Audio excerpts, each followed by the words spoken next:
Halo, assalamualaikum warahmatullahi wabarakatuh. Welcome, kawan-kawan Good Kids. Hari ini Mimin mau ngebahas soal manhwa dan manga.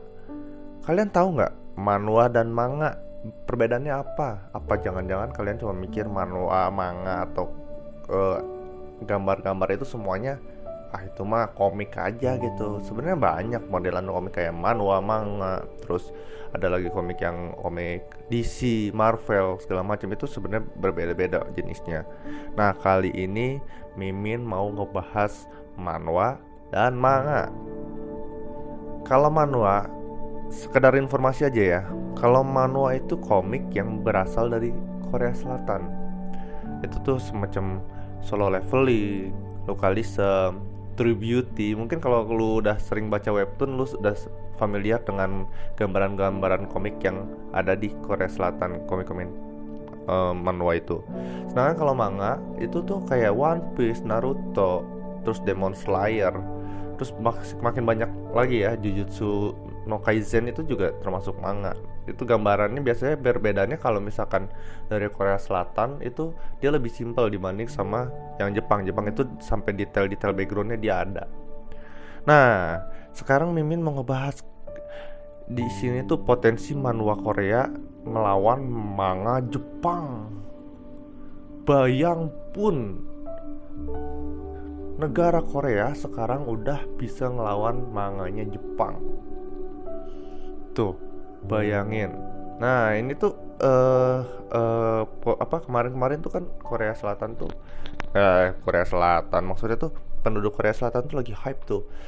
Solo leveling tuh udah mau di-up, mau dijadiin anime.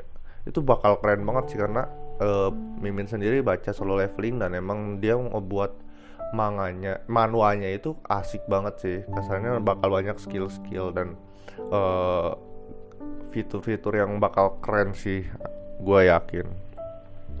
Sebenarnya manhwa-manhwa yang menjadi anime nggak cuman itu aja sih. Seperti kayak God of High School juga udah lari ke anime sebenarnya. Udah banyak sebenarnya manhwa yang udah dianimekan. Bahkan Localism saja sudah dilirik oleh Netflix dan sudah mulai dibuat adaptasi realnya ya, real life-nya gitulah. Nah, One Piece sendiri juga udah mulai mau dibuat kemarin-kemarin, cuman belum tahu kapan tanggal rilisnya. Ini kenapa sih kok bisa? Tapi kita tarik dulu ya ke belakangnya, sejarahnya kayak gimana sih? Kalau misalkan kita lihat ya, untuk manhwa sendiri sebenarnya baru ada di tahun 1908. Itu tuh ada seni ukiran kayu dari seni iya, dari catatan itu dia baru ada di tahun 1908. Sedangkan dari Jepang sendiri manga itu sudah ada dari tahun 1798.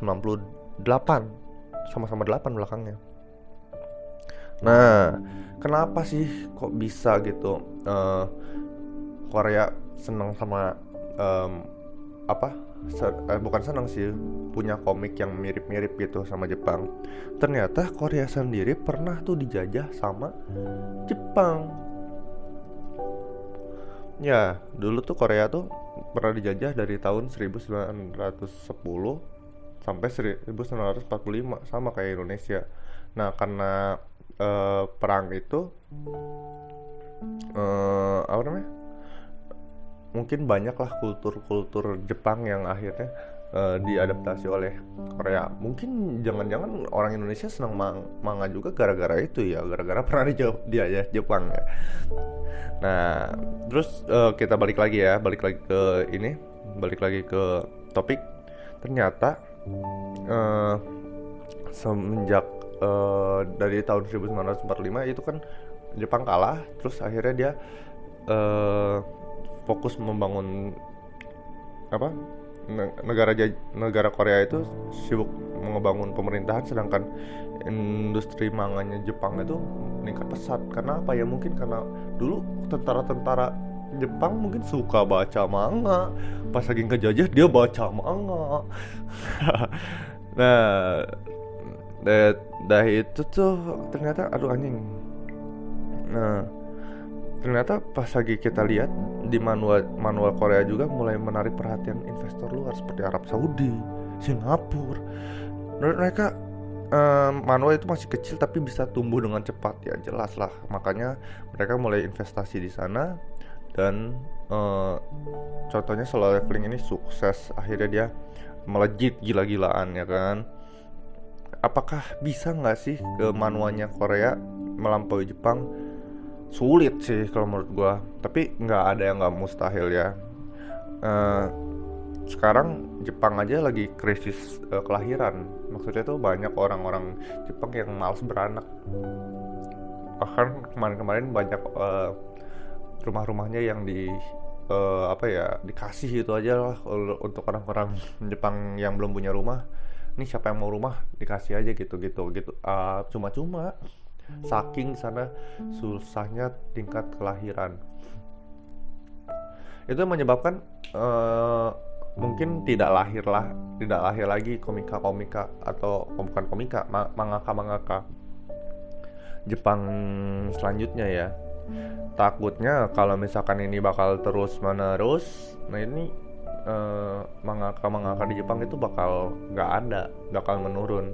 Menurut statistik di ini juga di Bloomberg, itu tuh manhwa sama manga itu sudah mulai mepet lah grafiknya.